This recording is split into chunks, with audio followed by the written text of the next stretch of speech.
सामूहिक सुरक्षा क्या है? Collective security.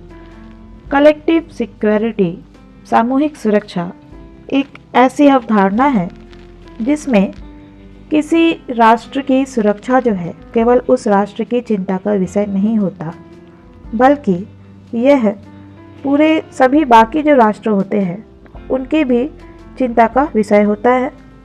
किसी राष्ट्र विशेष की सुरक्षा अकेले उसी राष्ट्र की चिंता के विषय नहीं होती, बल्कि वह सारे अंतर्राष्ट्रीय समाज, इंटरनेशनल सोसाइटी की चिंता का विषय होता है। किसी एक राज्य पर किया गया हमला जो है सब राज्यों पर हमला माना जाता है। यदि एक राष्ट्र किसी दूसरे राष्ट्र की सुरक्षा को खतरा पैदा करता है तो खतराग्रस्त राष्ट्र की ओर से बाकी सब राष्ट्र जो है कार्यवाही करेंगे। आक्रमणकारी जो राज्य होता है उसके अलावा जो सब राष्ट्र होते हैं उन राष्ट्रों के बीच सहयोग सामूहिक सुरक्षा का सार तत्व है। हो सकता है कि इस सहयोग के डर से हो सकता है कि ये जो राष्ट्रों के बीच में सहयोग है उसके डर से आक्रमणकारी आक्रमण का विचार ही त्याग दे या छोड़ दे। अंतर्राष्ट्रीय राजनीति में शांति स्थापित करने और आक्रमण का निवारण करने की एक युक्ति, एक उपाय के रूप में सामूहिक सुरक्षा की अवधारणा का विशिष्ट महत्व है। ठीक है, इंटरनेशनल पॉलिटिक्स जो होता है उसमें पीस एस्टैब्लिश करने के लिए, शांति स्थापित करने के लिए और अटैक से बचने के लिए एक उपाय के रूप में सामूहिक सुरक्षा, कलेक्टिव सिक्योरिटी की अवधारणा का एक विशेष महत्व होता है। यह अवधारणा यानी कलेक्टिव सिक्योरिटी जो है अंतर्राष्ट्रीय संगठन और निशस्त्रीकरण के दृष्टिकोणों से जुड़ी हुई है। शस्त्रीकरण का, आर्मामेंट का वास्तविक उद्देश्य आक्रमण का डर है, दूसरे शब्दों में असुरक्षा की भावना। अतएव इस बात की आवश्यकता है कि राष्ट्र को किन्हीं नए साधनों द्वारा आक्रमण से सुरक्षित किया जाना चाहिए। यदि राष्ट्र अपने आप को आक्रमणों से, अटैक से सुरक्षित कर पाते हैं तो शस्त्रीकरण की प्रेरक शक्ति और वास्तविक कारण अंतर्धान हो जाएंगे। यदि आक्रमण के विरोध में एक निवारक भय की व्यवस्था कर दी जाए और यदि युद्ध हो तो आक्रमणकारी राष्ट्र के विरुद्ध शक्ति की अतिशयता एकत्र करके शांति प्रिय राष्ट्रों के हितों का संवर्धन कर दिया जाए तो राष्ट्र अपने आप को सुरक्षित महसूस करेंगे। अंतर्राष्ट्रीय राजनीति में राष्ट्रों को सुरक्षा प्रदान करने वाली अवधारणा को सामूहिक सुरक्षा की अवधारणा के नाम से पुकारा जाता है। सामूहिक सुरक्षा शांति को कायम रखने तथा युद्ध का प्रतिकार करने का तरीका है। सामूहिक सुरक्षा क्या करता है? सामूहिक सुरक्षा शांति कायम रखता है और युद्ध का प्रतिकार करता है, युद्ध का विरोध करता है। सामूहिक सुरक्षा का अर्थ। सामूहिक सुरक्षा शब्द के अनेक अर्थ निकलते हैं, लेकिन उनके मूल में यह बात है कि सामूहिक सुरक्षा के अंदर, इसके अंतर्गत विभिन्न राष्ट्र सामूहिक रूप से मिलकर किसी संभावित आक्रमण का विरोध करने के लिए कृत संकल्प हो जाते हैं। ठीक है, सामूहिक सुरक्षा में क्या होता है? सामूहिक सुरक्षा में राष्ट्र, जो विभिन्न राष्ट्र जो होते हैं वो सामूहिक रूप से मिलकर जो आक्रमण होने को संभावना है उसका विरोध करने के लिए संकल्प ले लेते हैं, कृत संकल्प हो जाते हैं। ठीक है, कृत संकल्प हो जाते हैं। आधार के रूप में यह मान्यता कार्य करती है कि उनमें किसी राष्ट्र के ऊपर होने वाला आक्रमण सभी राष्ट्रों पर किया गया आक्रमण समझा जाएगा और सामूहिक रूप से सभी राष्ट्र संगठित होकर उस आक्रमण का मुकाबला करेंगे। सामूहिक सुरक्षा की इस व्यवस्था को संरक्षण एवं शांति का अभिवर्धन माना जाता है। शक्ति संतुलन की व्यवस्था में जो गुट बनाए जाते हैं, बैलेंस ऑफ पावर को अरेंज करने में, उसकी व्यवस्था में, अरेंजमेंट में जो गुट बनाए जाते हैं अथवा सैनिक संधियाँ की जाती है, उनका लक्ष्य दूसरे गुट अथवा दूसरे गुट के देशों का विरोध करना उन पर आक्रमण करना अथवा उनके आक्रमण से अपनी रक्षा करना होता है। लेकिन सामूहिक सुरक्षा की व्यवस्था में विरोधी अस्पष्ट और संभावित होता है। प्रत्येक राष्ट्र अपनी सुरक्षा के कार्य में रत रहता है, यानी सुरक्षा के कार्य में लगा रहता है, और यदि उनमें से किसी एक राष्ट्र पर संकट आता है तो इस व्यवस्था के अंतर्गत बंधे, यानी सामूहिक सुरक्षा व्यवस्था जो है इसके अंतर्गत बंधे सभी राष्ट्र उसकी सुरक्षा के लिए सामूहिक रूप से दौड़ पड़ते हैं। सुरक्षा सिद्धांत की मान्यता है कि किसी भी समय पर संसार में शक्ति का वितरण डिस्ट्रीब्यूशन इस प्रकार होता है जिसमें अधिकांश शक्ति उन लोगों के हाथों में केंद्रित होती है जो शांति और व्यवस्था को कायम रखना चाहते हैं। इसलिए इस व्यवस्था के अंतर्गत संसार की शांति भंग करने का कोई भी आक्रमणकारी साहस नहीं करेगा। यदि कोई भी राष्ट्र किसी अन्य राष्ट्र पर आक्रमण करेगा तो बाकी सब राष्ट्र मिलकर उस आक्रमणकारी का मुकाबला करेंगे। सामूहिक सुरक्षा व्यवस्था को जॉर्ज श्वार्ज़ेनबर्गर ने अंतर्राष्ट्रीय व्यवस्था के विरुद्ध आक्रमण रोकने अथवा उसके विरुद्ध प्रतिक्रिया करने के लिए किए गए संयुक्त कार्यों का यंत्र कहा है। मॉर्गेनथाउ के अनुसार सामूहिक सुरक्षा की सक्रिय प्रणाली में सुरक्षा की समस्या अब तक व्यक्तिगत राष्ट्र का समुत्थान नहीं, जिसका ख्याल शस्त्रों और राष्ट्रीय बल के दूसरे अंशों से किया जाए। सुरक्षा का संबंध सब राष्ट्रों से है। वे प्रत्येक की सुरक्षा का ख्याल सामूहिक रूप में करेंगे जैसे उनकी अपनी ही सुरक्षा खतरे में हो। यदि यदि ए बी की सुरक्षा के लिए खतरा सिद्ध होता है तो सा द या ब की ओर से आ के विरुद्ध कदम उठाएंगे, माना कि आ ने उनको और बा को चुनौती दी हो, और ऐसी ही इसके विपरीत भी। एक सबके लिए और सब एक के लिए सामूहिक सुरक्षा का मूल मंत्र है। सामूहिक सुरक्षा का मूल मंत्र क्या है? एक सबके लिए और सब एक के लिए। जॉर्ज श्वार्ज़ेनबर्गर ने सामूहिक सुरक्षा का लक्षण करते हुए लिखा है, एक सुप्रतिष्ठित अंतर्राष्ट्रीय व्यवस्था के आधार पर हमले को रोकने के लिए यह विभिन्न राज्यों द्वारा सम्मिलित कार्यवाही करने का एक साधन है। सामूहिक सुरक्षा जो है यह अंतर्राष्ट्रीय व्यवस्था के आधार पर हमले को रोकने के लिए विभिन्न राज्यों द्वारा सम्मिलित कार्यवाही करने का एक साधन है। जैसे कि ब्रिटिश राजदूत लॉर्ड लफ्टस को बिस्मार्क ने 12 अप्रैल 1869 को ब्रिटिश विदेश मंत्री अर्ल ऑफ क्लेरडन से 17 अप्रैल 1869 की भेजी गई रिपोर्ट के अनुसार कहा था, यदि तुम केवल इतना घोषित कर दो कि हर समय उस शक्ति को जो जानबूझकर यूरोप की शांति को भंग करेगी सामूहिक शत्रु के रूप में देखा जाएगा, हम इस घोषणा में सम्मिलित होंगे और इसका पालन करेंगे। यह मार्ग यदि इसका दूसरी शक्तियां समर्थन करे यूरोप की शांति के लिए निश्चित गारंटी बनेगा। संक्षेप में सामूहिक सुरक्षा से अभिप्राय है किसी एक राज्य पर किया गया हमला सब राज्यों पर हमला माना जाए। किसी राष्ट्र विशेष की सुरक्षा अकेले उसी राष्ट्र की चिंता का विषय नहीं है, बल्कि वह सारे अंतर्राष्ट्रीय समाज की चिंता का विषय है।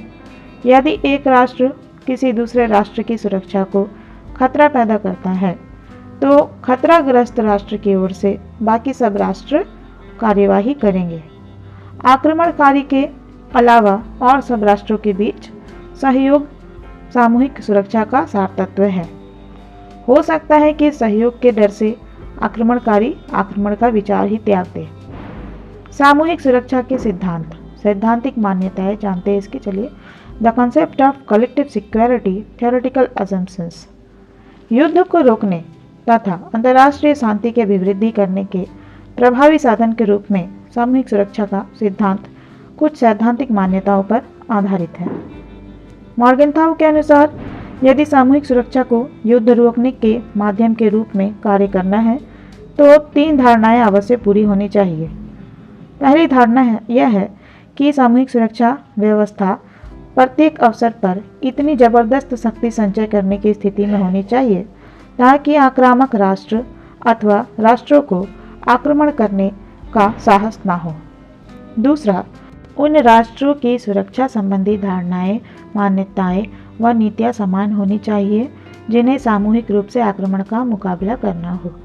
और तीसरा, ऐसे सभी राष्ट्रों को अपने परस्पर विरोधी राजनीतिक हितों को सामूहिक सुरक्षात्मक कार्यवाही के हितों के लिए बलिदान करने को तत्पर यानी तैयार रहना चाहिए। ऑर्गेन्स्की के अनुसार सामूहिक सुरक्षा की अवधारणा 5 आधारभूत मान्यताओं पर आधारित है। पहला, किसी भी सशस्त्र संघर्ष में सब राष्ट्र इस बात पर एकमत होंगे कि कौन सा राष्ट्र आक्रामक है। वे इस निर्णय को लेने में कोई समय नहीं लगाएंगे क्योंकि आक्रमण का प्रतिकार करने में विलंब यानी लेट करने का अर्थ है व्यापक नुकसान, बाहरी नुकसान। दूसरा, सभी राष्ट्र आक्रमण को रोकने में समान रूप से रुचि रखते हैं, चाहे आक्रमण का स्रोत कुछ भी क्यों ना हो। अंतर्राष्ट्रीय संबंधों के संचालन में आक्रमण का प्रतिकार करना वास्तव में सबसे अधिक मूल्यवान बात है और उसके मार्ग में मैत्री और आर्थिक लाभ के विचार खड़े नहीं कर सकते। तीसरा, सभी राष्ट्र आक्रामक राष्ट्र के विरुद्ध कार्यवाही करने में समान रूप से रुचि रखते हैं और उनमें ऐसा करने की क्षमता भी समान रूप से पाई जाती है। चौथा, आक्रमणकारी को छोड़कर शेष यानी बाकी संसार के राष्ट्रों की सामूहिक शक्ति आक्रामक राष्ट्र की शक्ति से बहुत अधिक होगी। पांचवा, इस बात को समझकर कि उसके विरुद्ध प्रयुक्त होने वाली समय की शक्ति उसकी शक्ति से कहीं अधिक है, आक्रामक राष्ट्र या तो युद्ध का विचार ही त्याग देगा और यदि उसने ऐसा नहीं किया तो युद्ध में उसे पराजय यानी हार निश्चित रूप से मिलेगी। सामूहिक सुरक्षा की सैद्धांतिक मान्यताओं का परीक्षण, थ्योरेटिकल एजम्पशंस, क्रिटिकल एग्जामिनेशन।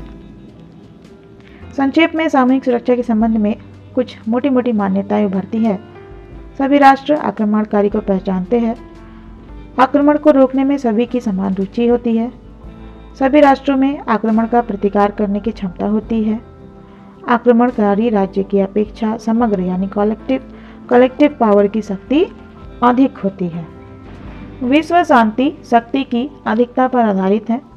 राष्ट्रों को आपस के राजनीतिक मतभेद भुलाकर आक्रमणकारी के विरुद्ध सामूहिक कार्यवाही करने के लिए सदैव तत्पर रहना चाहिए। क्या सभी राष्ट्र आक्रमणकारी को पहचानते हैं? यदि आ राष्ट्र बा राष्ट्र पर आक्रमण करता है तो क्या सभी राष्ट्र आ को आक्रांता घोषित करते हैं? इतिहास इस बात का साक्ष्य है, सबूत है कि अंतर्राष्ट्रीय संघर्ष में राष्ट्रों के बीच कभी इस प्रश्न पर मतैक्य नहीं पाया गया कि आक्रांता राष्ट्र कौन है। इतिहासकारों में आज भी इस प्रश्न पर विवाद पाया जाता है कि प्रथम महायुद्ध में आक्रांता कौन था। भारत चीन युद्ध में आक्रांता कौन था? भारत के मित्र चीन को और चीन के मित्र भारत को आक्रांता बताते हैं। भारत पाक युद्ध के लिए भारत पाकिस्तान को और पाकिस्तान भारत को आक्रमणकारी सिद्ध करने का प्रयत्न करते हैं। ठीक है। वहीं कोरिया के युद्ध में आक्रमण उत्तरी कोरिया ने किया था अथवा दक्षिणी कोरिया ने युद्ध की शुरुआत की थी। इस प्रश्न पर संयुक्त राष्ट्र संघ के प्रस्ताव के बावजूद मतभेद पाया जाता है। सामूहिक सुरक्षा व्यवस्था को कार्यान्वित करने के लिए यानी लागू करने के लिए आक्रमणकारी को पहचानना आवश्यक है। सामूहिक सुरक्षा की मूल समस्या यह है कि किसी भी राष्ट्र को उस समय तक अपराधी नहीं माना जा सकता जब तक कि वह अपराधी प्रमाणित न हो जाए। वर्तमान विश्व राजनीति में आक्रमणकारी को अपराधी सिद्ध करना आसान नहीं है। क्या आक्रमणकारी को रोकने में सभी की समान रुचि होती है? सामूहिक सुरक्षा कलेक्टिव सिक्योरिटी सिस्टम जो है, तंत्र जो है, इसके अंदर सारे राष्ट्र प्रत्येक अन्य राष्ट्र की सुरक्षा की चिंता सामूहिक रूप से करते हैं, जैसे मानो स्वयं उन सब की अपनी सुरक्षा को खतरा हो। अर्थात सभी राष्ट्रों की आक्रामक राष्ट्र के विरुद्ध कार्यवाही करने में समान रुचि होती है। किंतु इतिहास यह बताता है कि आक्रमण करने के बाद आक्रांता जो आक्रमणकारी होते हैं राष्ट्र कभी मित्र विहीन नहीं हुआ है, यानी ऐसा नहीं कि सभी उससे दोस्ती तोड़ दे। और विश्व राजनीति में आक्रमणकारी राज्य की अनुचित क्रिया को भी समर्थन प्रदान किया गया है। इजराइल ने अरब राष्ट्रों पर आक्रमण किया, किंतु फिर भी इजराइल जो है मित्रविहीन फ्रेंडलेस नहीं हुआ। सोवियत संघ ने हंगरी, चेकोस्लोवाकिया और अफगानिस्तान में हस्तक्षेप या आक्रमण किया, लेकिन क्या सभी राष्ट्रों ने उनका प्रतिरोध किया? आक्रमण को रोकने में सभी राष्ट्रों की समान रुचि होती है। इस मान्यता के बजाय यह कहना ज़्यादा उपयुक्त है कि कुछ राष्ट्रों की अन्य राष्ट्रों की अपेक्षा आक्रमण को रोकने में अधिक रुचि होती है। अर्थात जो राष्ट्र प्रचलित अंतर्राष्ट्रीय व्यवस्था से संतुष्ट है और यथापूर्व स्थिति स्टेटस को बनाए रखना चाहते हैं, उन्हीं की सर्वाधिक रुचि, सबसे ज़्यादा रुचि जो है आक्रमण को रोकने में हो सकती है। वस्तुतः राष्ट्रों की आक्रमण को रोकने में रुचि बहुत से तथ्यों पर आधारित होती है। इनमें से एक कारण भौगोलिक निकटता हो सकता है। उदाहरण के लिए नेपाल और भूटान पर किए जाने वाले आक्रमण को रोकने में जितनी रुचि भारत की है, उतनी अन्य राष्ट्रों की नहीं हो सकती। कभी कभी यह रुचि विचारधारा से भी प्रभावित हो सकती है।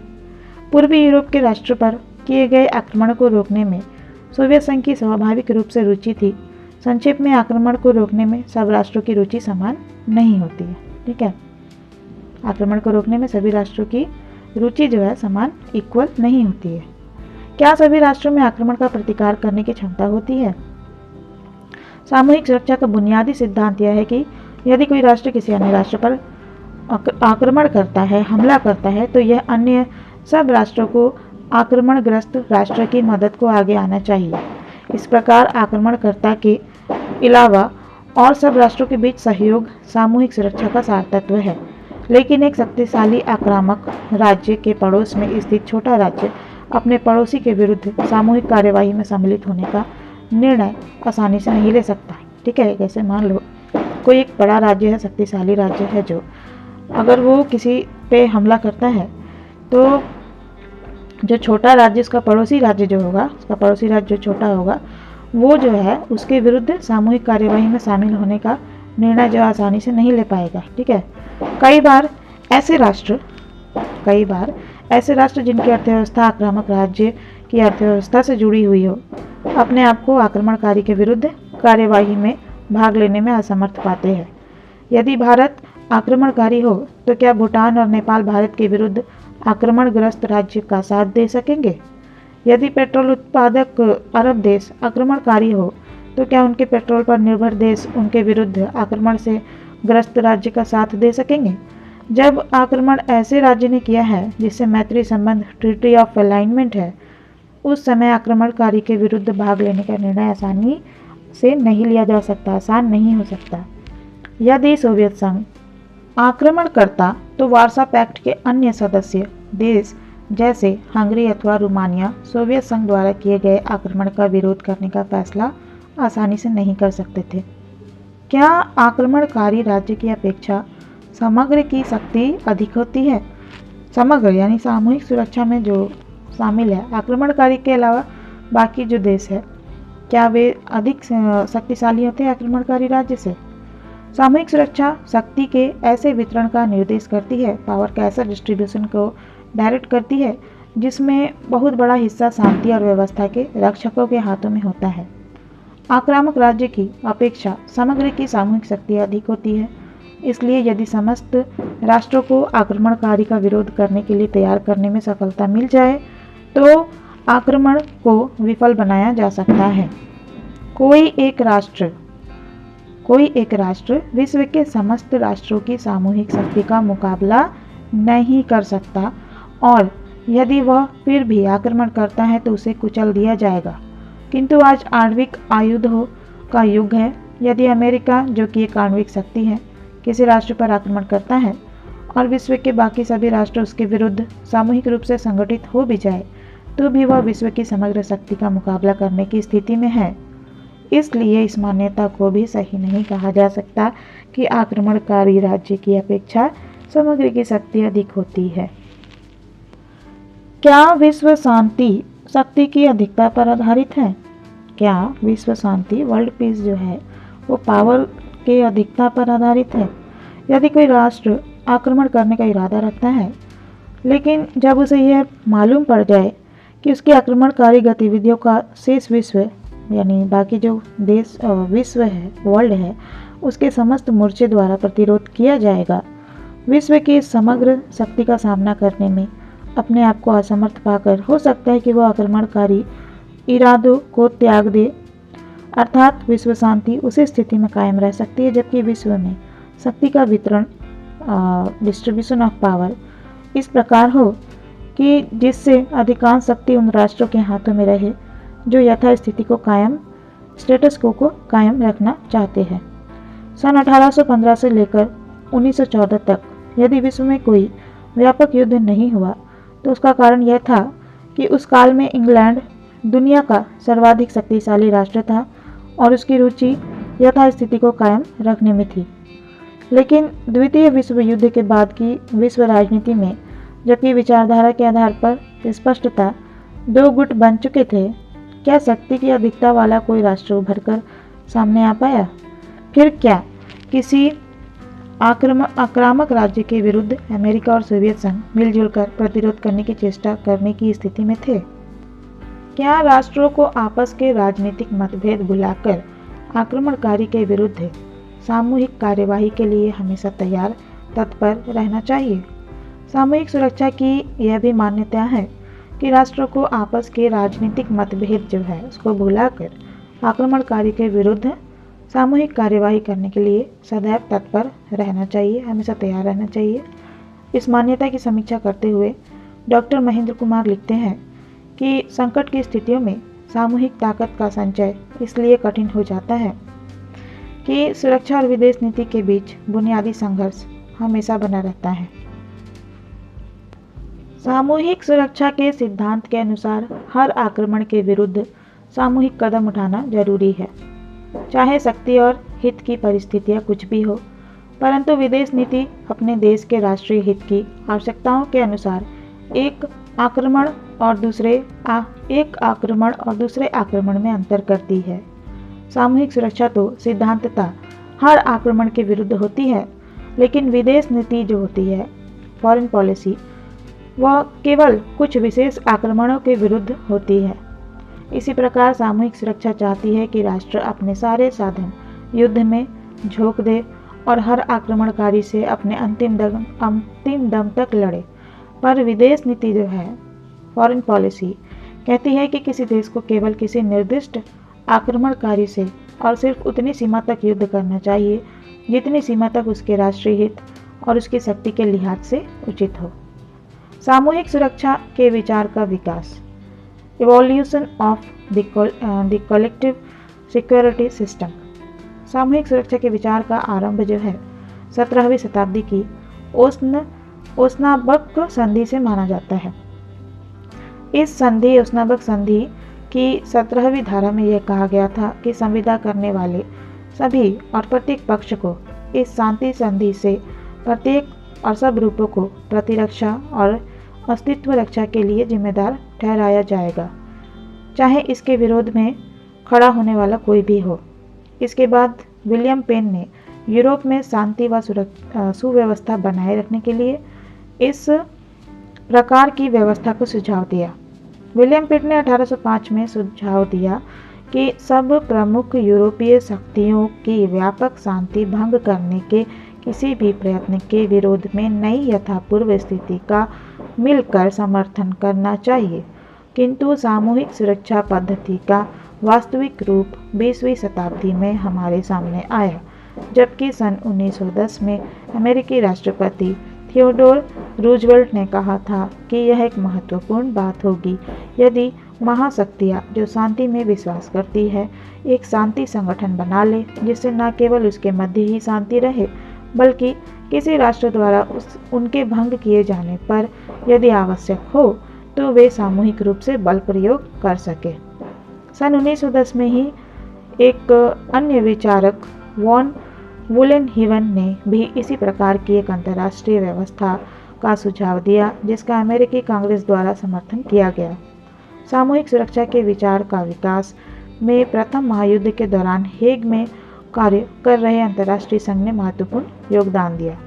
सामूहिक सुरक्षा व्यवस्था के विचार को विशेष लोकप्रिय बनाने में प्रथम महायुद्ध काल में राष्ट्रपति वुड्रो विल्सन की भूमिका महत्वपूर्ण रही।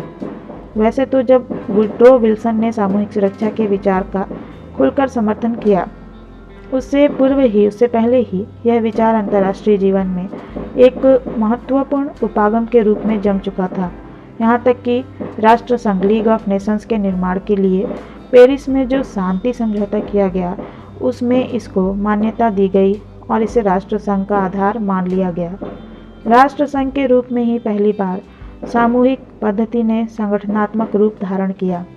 राष्ट्र संघ आयोग की 5वीं बैठक में संघ के विधान के 16वें अनुच्छेद को, जो सामूहिक सुरक्षा से संबंधित था, बिना किसी वाद विवाद के स्वीकार कर लिया गया। सन 1945 में संयुक्त राष्ट्र की स्थापना भी सामूहिक सुरक्षा के सिद्धांत के आधार पर की गई। चार्टर के अध्याय 7 तथा महासभा के शांति के लिए एकता प्रस्ताव द्वारा सामूहिक सुरक्षा पद्धति का विकास किया गया। इसी विचार के आधार पर सोवियत संघ की साम्यवादी पार्टी के तात्कालिक महामंत्री ब्रेजनेव 1969 ने एशियाई सामूहिक सुरक्षा सिद्धांत का प्रतिपादन किया। सामूहिक सुरक्षा की अप्रासंगिकता के कारण, factors responsible for obsolescence of collective security. ऐसा कहा जाता है कि सामूहिक सुरक्षा का सिद्धांत पुराना पड़ चुका है। यह पुरानापन अंतर्राष्ट्रीय राजनीति के स्वरूप में पिछले दिनों हुए परिवर्तनों के कारण आया है। शुरू में सामूहिक सुरक्षा की कल्पना उस तरह के युद्ध के संदर्भ में उदित हुई जो अपने पुराने ढर्रे का रह गया है। परमाणु युद्ध के खतरे से अब ऐसी अनेक समस्याएं पैदा हो गई है जिन्होंने सामूहिक सुरक्षा को असामयिक बना दिया है। बहुत संभव है कि सामूहिक सुरक्षा के सिद्धांत को क्रियान्वित करने से पहले ही आक्रमण का शिकार राज्य पूर्ण रूप से विनष्ट हो जाए। यही नहीं, आधुनिक विश्व में शक्ति के द्विध्रुवीकरण ने इस सिद्धांत की कार्यान्विति को एक प्रकार से असंभव बना दिया है। द्विध्रुवीकरण के परिणाम स्वरूप शक्ति वितरण का प्रतिरूप या ढर्रा ऐसा नहीं रह गया कि हर राज्य सामूहिक कार्यवाही के नियंत्रण में आ सके। आज आक्रमण की परिभाषा करना भी बड़ा कठिन है। सामूहिक सुरक्षा के विचार के जन्म के साथ आक्रमण की जो धारणा प्रचलित थी, उसमें परोक्ष आक्रमण की विविध तकनीकों के कारण बड़ा परिवर्तन आ गया है। गुटनिरपेक्ष राष्ट्रों के उदय के कारण भी सामूहिक सुरक्षा का क्रियान्वयन कठिन जान पड़ता है, क्योंकि गुटनिरपेक्ष कहलाने वाले राष्ट्र अंतर्राष्ट्रीय झमेलों से दूर रहना ही पसंद करते हैं। मॉर्गेनथाउ के अनुसार सामूहिक सुरक्षा की राजनय का ध्येय सब स्थानीय द्वंद्वों को विश्व द्वंद्वों में बदलना होता है। यदि यह शांति का एक नया संसार नहीं बना सकती, तो यह युद्ध का एक संसार बनाए बिना नहीं रह सकती। क्योंकि शांति को अविभाज्य माना गया है, तो इससे यह तथ्य निकलता है कि युद्ध भी अविभाज्य होता है। सामूहिक सुरक्षा की अवधारणा के अंतर्गत संसार के किसी स्थान पर युद्ध सशक्त रूप में विश्व युद्ध है। इस प्रकार युद्ध को असंभव बनाने वाले यंत्र का अंत युद्ध को विश्वव्यापी बनाकर होता है। दो राष्ट्रों में शांति संरक्षण, शांति के बचाव के स्थान पर, जैसा कि इसे समकालिक संसार में काम करना चाहिए, सामूहिक सुरक्षा सब राष्ट्रों के बीच शांति भंग करने पर बाध्य है। सामूहिक सुरक्षा की धारणा को अव्यावहारिक, इम्प्रैक्टिकल बताते हुए वॉल्टर लिपमैन ने बहुत बड़ा व्यंग्य किया है। यदि किसी शल्य चिकित्सक से किसी रोगी की टांग काटने के लिए कहा जाए और इसके लिए उसे स्वयं बाह को काटना पड़े, तो कोई शल्य चिकित्सा नहीं हो सकेगी। यदि चोरों, हत्यारों और ट्रैफिक के नियमों को तोड़ने वालों को गिरफ्तार करने के लिए पुलिस को युद्ध आरंभ कर देना पड़े, जिसमें न्यायालय, कारागार तथा घर सभी नष्ट हो जाए, तो हमारे नगरों में कानून की कोई क्रियान्विति नहीं हो सकेगी। मनुष्य सुअर को भूनने के लिए अपने अनाज के गोदामों में आग नहीं लगाएंगे। मैं इस बात को दोहराता हूँ कि सामूहिक सुरक्षा की पद्धति बहुत भौंडी, बहुत महंगी तथा सामान्य एवं नियमित प्रयोग के लिए बहुत अविश्वसनीय है। वह निरपराध लोगों का संहार करने का आह्वान करके शांति को स्थापित करने का प्रस्ताव करती है। कोई भी विश्व व्यवस्था ऐसे सिद्धांत के ऊपर आधारित नहीं की जा सकती। उसे सभ्य मानवता का समर्थन प्राप्त नहीं हो सकता। लोकतांत्रिक मनुष्य जो व्यक्ति का आदर करते हैं और जो न्याय की मुख्य विशेषता निर्दोष एवं अपराधी के बीच उत्तरदायी और अनुत्तरदायी विभेद को मानते हैं, इस सिद्धांत को अपना समर्थन कभी नहीं दे सकते। सामूहिक सुरक्षा का युद्ध यथास्थिति स्टेटस क्वो की स्थापना के लिए होता है, इसलिए सामूहिक सुरक्षा को लिपमैन ने यथास्थिति का संरक्षक कहा है। अब इसके कुछ इंपॉर्टेंट एमसीक्यूज बता देती हूँ। एक सबके लिए और सब एक के लिए सूत्र किसके संदर्भ में प्रयुक्त होता है? सामूहिक सुरक्षा। ठीक है, किसके अनुसार सामूहिक सुरक्षा की राजनय का ध्येय स्थानीय द्वंद्वों को विश्व द्वंद्वों में बदलना होता है। मॉर्गेनथाउ मॉर्गेनथाउ के अनुसार सामूहिक सुरक्षा की राजनय का ध्येय जो होता है, राजनय का ध्येय स्थानीय द्वंद्वों को विश्व द्वंद्वों में बदलना होता है। किसने कहा है कि सामूहिक सुरक्षा का सिद्धांत पुराना पड़ गया है? क्लार्ड ने कहा है कि सामूहिक सुरक्षा जो है उसका सिद्धांत, उसका थ्योरी जो है पुराना पड़ गया है। एक इम्पॉर्टेंट पिक्चर है जिसके जरिए मैं आप लोगों को समझाना चाहूँगी कि सामूहिक सुरक्षा का आदर्श क्या है, आइडियल क्या है और उसकी वास्तविकता क्या है। ठीक है, यानी वो प्रैक्टिकली में क्या है। तो चलिए देखते हैं, बहुत इंटरेस्टिंग पिक्चर है, इससे आपको बहुत अच्छे से समझ में आएगा। सामूहिक सुरक्षा कलेक्टिव सिक्योरिटी जो है उसका दो पिक्चर दिया है। ठीक है, यहाँ पे आदर्श रूप दिया है, एक में दिखाया गया वास्तविकता।